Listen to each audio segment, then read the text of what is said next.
അസ്സലാമു അലൈക്കും വറഹ്മത്തുള്ളാഹി തആല വബറകാതുഹു. സർക്കാർ ഉദ്യോഗ മേഖലകളിലെ മുസ്ലിം പ്രാതിനിധ്യത്തിന്റെ കുറവ് മുസ്ലിം സമുദായത്തെ പ്രതികൂലമായി ബാധിക്കുന്നുണ്ട്.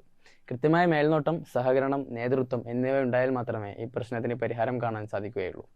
മുസ്ലിം സമുദായത്തിന്റെ അടിത്തട്ടിലേക്ക് ഇറങ്ങിക്കൊണ്ട് പ്രസ്തുത മേഖലകളിലേക്ക് സമൂഹത്തെ ഉയർത്തുക എന്ന മഹത്തായ ലക്ഷ്യത്തെ സാങ്കേതികമായി യാഥാർത്ഥ്യമാക്കുന്ന ഒരു പ്രൊജക്റ്റാണ് നമ്മളിവിടെ അവതരിപ്പിക്കാൻ പോകുന്നത്.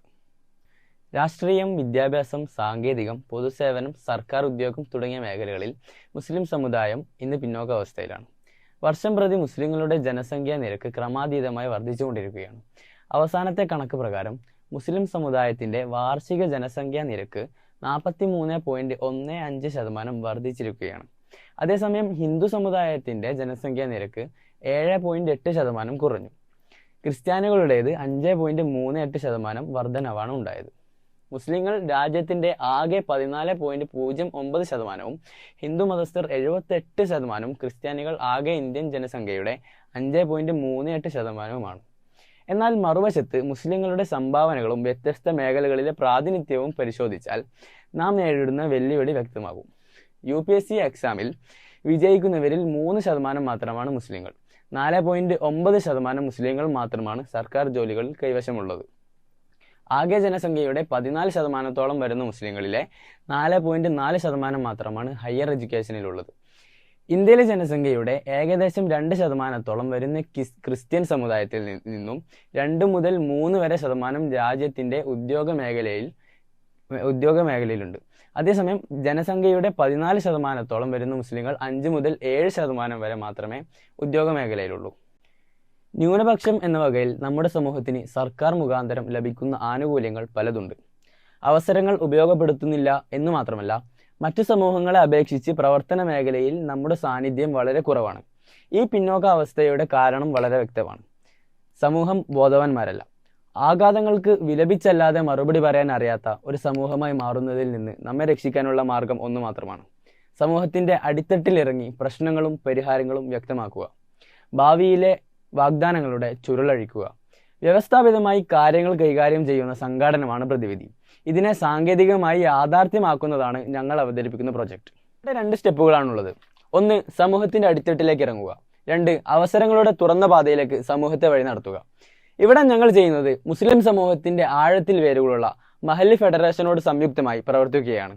ജനങ്ങൾക്ക് വിശ്വാസമുള്ളവർ ജനങ്ങളുടെ നന്മയ്ക്ക് വേണ്ടി പ്രവർത്തിക്കുന്ന ഒരു മഹത്തായ ഉദ്യമമാണിത്.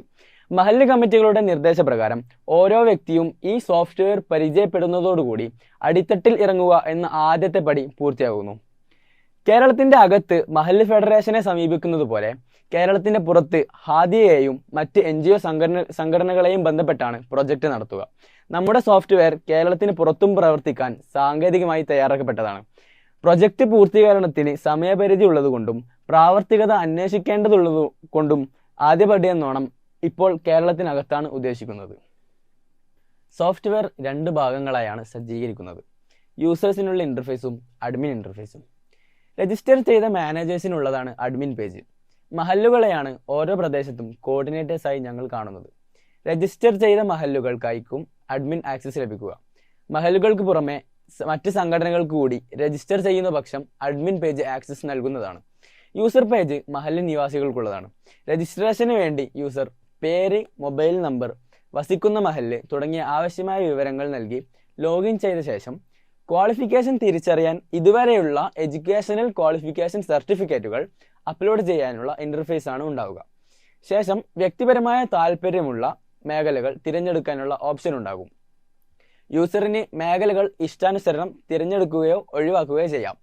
രജിസ്ട്രേഷന് ശേഷം ജോലികളുടെയും അതിലേക്കുള്ള എക്സാമുകളുടെയും ഡാറ്റ പ്രദർശിപ്പിക്കപ്പെടും. ഡാറ്റ അവതരണം തികച്ചും ഇന്ററാക്റ്റീവ് ആയിരിക്കും. ഡാറ്റ പല രീതിയിൽ കാറ്റഗറികളായി തിരിച്ചിട്ടാണ് ഉണ്ടാവുക.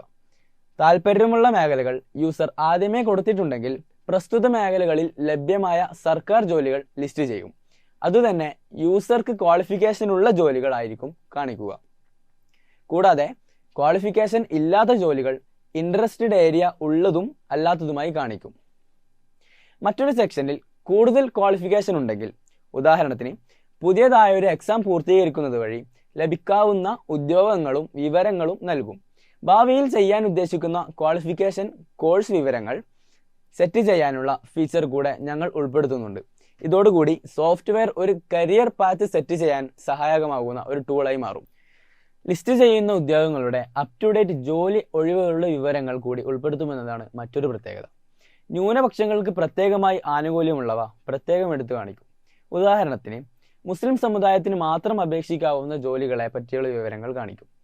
ഉദ്യോഗങ്ങളുടെ കൂടെ തന്നെ ലഭിക്കാവുന്ന സ്കോളർഷിപ്പുകൾ, സംവരണങ്ങളുടെ വിവരങ്ങൾ തുടങ്ങിയവ ഉൾപ്പെടുത്തും. ലിസ്റ്റ് ചെയ്യുന്ന ഓരോ ജോലിയുടെയും കൂടെ ജോലിക്ക് അപേക്ഷിക്കാനുള്ള ലിങ്ക്, കൂടുതൽ വിവരങ്ങൾ, സഹായത്തിനുള്ള ഫോറം, കോണ്ടാക്ട് ഡീറ്റെയിൽസ്, ഉദ്യോഗത്തിന്റെ ക്വാളിഫിക്കേഷൻ നേടാനുള്ള സഹായങ്ങൾ തുടങ്ങിയവയുടെ വിവരങ്ങൾ എന്നീ ഫീച്ചേഴ്സ് കൂടി ഉൾപ്പെടുത്തും. കേന്ദ്ര കേരള സർക്കാരുകളിലെ ഉദ്യോഗങ്ങൾ വ്യത്യസ്ത കാറ്റഗറിയായി തിരിച്ചു കാണിക്കും.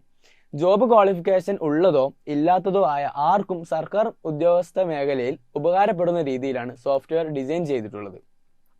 18 വയസ്സിന് മുകളിലുള്ള ഏതൊരു പൗരനും സർക്കാർ ജോലി അവസരങ്ങൾ നൽകുന്നതിനാൽ എഡ്യൂക്കേഷൻ ക്വാളിഫിക്കേഷൻ ഇല്ലാത്തവർക്കുമുള്ള ജോലി സാധ്യതകൾ, ക്വാളിഫിക്കേഷൻ നേടാനുള്ള സാധ്യതകൾ എന്നിവ സോഫ്റ്റ്വെയറിൽ നിന്ന് മനസ്സിലാക്കാം. 18 വയസ്സിന് താഴെയുള്ളവർക്ക് കരിയർ പാത്ത് സജഷൻസ് കൂടി നൽകുമെന്നത് സോഫ്റ്റ്വെയറിന്റെ പ്രത്യേകതയാണ്. സോഫ്റ്റ്വെയറിന്റെ മറ്റൊരു ഫീച്ചറാണ് സംശയ നിവാരണത്തിനും ഉദ്യോഗങ്ങൾക്കും എക്സാമുകൾക്കും തയ്യാറാവാൻ ആവശ്യമായ ഇന്റർനെറ്റിൽ വ്യാപിച്ചു കിടക്കുന്ന റിസോഴ്സുകൾ കളക്ട് ചെയ്യാൻ സഹായിക്കുന്ന കമ്മ്യൂണിറ്റി ഫോറം. പരസ്പരം അഭിപ്രായങ്ങൾ രേഖപ്പെടുത്താനും ചാറ്റ് ചെയ്യാനും സൗകര്യമുള്ള ഫോറമാണ് ഒരുക്കുന്നത്. ഇത് ഈ മേഖലയിൽ പ്രവർത്തിക്കുന്നവരുടെ ഒരു നെറ്റ്വർക്ക് ഉണ്ടാക്കാൻ കൂടി സഹായിക്കും. മുസ്ലിം ഉമ്മത്തിന്റെ പുരോഗമനത്തിന് പ്രവർത്തിക്കുന്നവരുടെ ഒരു നെറ്റ്വർക്ക് ഉണ്ടാക്കുക വഴി ഉമ്മത്തിനെ ഏകോപിപ്പിക്കാൻ കഴിയും. യൂസേഴ്സ് ഡീറ്റെയിൽസ് കൃത്യമായി കാണിക്കുന്ന മൈ പ്രൊഫൈൽ സൗകര്യം ഉപയോഗിച്ച് യൂസേഴ്സിന്റെ കരിയർ പാത്ത് കൃത്യമായി മനസ്സിലാക്കാൻ സാധിക്കും. ഇതുവരെ ചെയ്തു തീർത്ത കോഴ്സുകൾ, ജോബുകൾ, ചെയ്തു തീർക്കാൻ സെറ്റ് ചെയ്ത ഗോളുകൾ എന്നിവ കൃത്യമായി പ്രദർശിപ്പിക്കപ്പെടുന്നത് വഴി യൂസർ എക്സ്പീരിയൻസ് വർദ്ധിപ്പിക്കാൻ സാധിക്കും. എല്ലാറ്റിലും ഉപരി സാങ്കേതികമായ സംശയങ്ങളുടെ നിവാരണത്തിന് അസിസ്റ്റന്റ് ചാറ്റ് ബോർഡ് ഉണ്ടാകും. വെറുമൊരു ജോബ് പോർട്ടൽ എന്നതിനപ്പുറം ഒരു സമൂഹത്തെ നിയന്ത്രിച്ച് വ്യവസ്ഥാപിതമായ നടത്തിപ്പിന് ഒരു ലക്ഷ്യത്തിൽ പ്രവർത്തിക്കുന്ന സംഘാടക സമിതിയുടെ സാന്നിധ്യമാണ് ഈ പ്രൊജക്ടിന്റെ വിജയം. മറ്റ് ജോബ് പോർട്ടലുകളിൽ നിന്ന് ഈ പ്രൊജക്ടിനെ വ്യത്യസ്തമാക്കുന്നതും അത് തന്നെയാണ്. ഈ ഉദ്യമം മുസ്ലിം സമൂഹത്തിന്റെ പുരോഗതി ലക്ഷ്യം വെച്ചുകൊണ്ടുള്ളതാണ് എന്നത് തന്നെയാണ് ഇതിന്റെ പ്രസക്തി. കൃത്യമായ നടത്തിപ്പ് ഉറപ്പുവരുത്താൻ കൈകാര്യകർത്താക്കൾക്കുള്ള പേജ് സങ്കീർണത ഒന്നുമില്ലാതെയാണ് ഡിസൈൻ ചെയ്യുന്നത്. അഡ്മിൻ പേജിൽ ഡാഷ്ബോർഡ്, നോട്ടിഫിക്കേഷൻ സിസ്റ്റം എന്നീ ഫീച്ചറുകളാണ് ഉള്ളത്. മഹലിലെ രജിസ്റ്റർ ചെയ്ത നിവാസികളുടെ വിവരങ്ങൾ, എക്സാമുകൾക്ക് രജിസ്റ്റർ ചെയ്തവരുടെ വിവരങ്ങൾ, ഗോളുകൾ സെറ്റ് ചെയ്തവരുടെ വിവരങ്ങൾ, എക്സാമുകൾ, ഉദ്യോഗങ്ങൾ തുടങ്ങിയവർക്ക് ക്വാളിഫിക്കേഷൻ ഉള്ളവരുടെ കണക്ക്, മഹലിൽ ആകെയുള്ള എഡ്യൂക്കേഷൻ ക്വാളിഫിക്കേഷനുകളുടെ വിവരങ്ങൾ എന്നിവ അടങ്ങുന്ന ഡാഷ്ബോർഡും ഓരോ പുതിയ രജിസ്ട്രേഷൻ, മാസാന്ത റിപ്പോർട്ട് എന്നിവയ്ക്കുള്ള നോട്ടിഫിക്കേഷൻ സിസ്റ്റവുമായിരിക്കും അഡ്മിൻ ഫീച്ചേഴ്സ്. മഹലുകൾ അല്ലാത്ത മറ്റ് രജിസ്റ്റർ ചെയ്ത സംഘടനകൾക്കും ഇതേ ഫീച്ചേഴ്സ് തന്നെ ലഭ്യമാകും.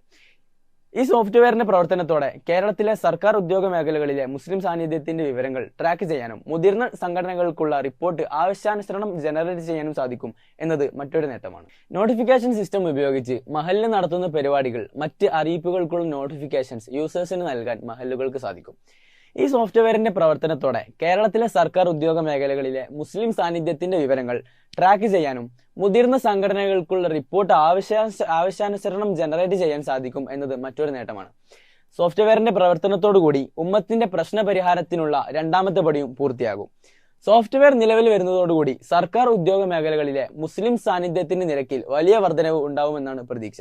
ഇന്ത്യയിലെ മുസ്ലിം സമുദായത്തിന് നല്ലൊരു ഭാവി നാഥൻ കനിഞ്ഞു നൽകട്ടെ എന്ന പ്രാർത്ഥനയോടെ നിർത്തുന്നു. അസ്സലാമു അലൈക്കും വറഹ്മത്തുള്ളാഹി വബറകാതുഹു.